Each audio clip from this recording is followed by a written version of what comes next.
শিক্ষকরা জাতি গড়ার কারিগর, তাদের সংসার চলছে না।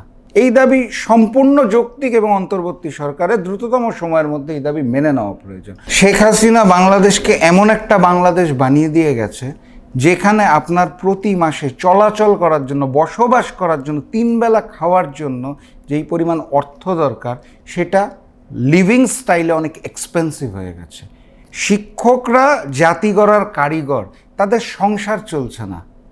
তারা 3 বেলা খাওয়ার জন্য, সাধারণ জীবনযাপন করার জন্য, পয়েন্টটা খেয়াল করবেন, উন্নত জীবনযাপন না, সাধারণ জীবনযাপন করার জন্য রাজপথে নেমে এসেছে। এই দাবি সম্পূর্ণ যৌক্তিক এবং অন্তর্বর্তী সরকারের দ্রুততম সময়ের মধ্যে এই দাবি মেনে নেওয়া প্রয়োজন। তবে আমি একটা পয়েন্ট অ্যাড করবো, এটা শিক্ষকদের দোষ না, এটা আওয়ামী লীগ যেখানেই গ্যাদারিং হচ্ছে তার মধ্যে ঢুকে বিশৃঙ্খলতা সৃষ্টি করার চেষ্টা করছে।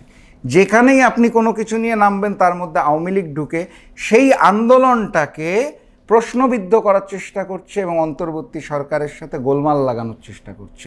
শিক্ষকদেরও সাবধান থাকতে হবে, আমাদেরও সাবধান থাকতে হবে, অন্তর্বর্তী সরকারেরও সাবধান থাকতে হবে। কারণ শিক্ষকদের এই যুক্তিযুক্ত দাবির আন্দোলনকে কেন্দ্র করে আওয়ামী লীগ যাতে বড় রকমের বিশৃঙ্খলতা সৃষ্টি করতে না পারে। দেশের নাম্বার 1 ট্রেডিং অ্যাপ নিফটি ফার্স্টে পাচ্ছেন ট্রেডিং এর সব সুবিধা, dual exchange access, company analysis, portfolio তৈরি করা সহ আরও অনেক ইউনিক ফিচারের সাথে ট্রেড করতে ডাউনলোড করুন এক্ষুনি।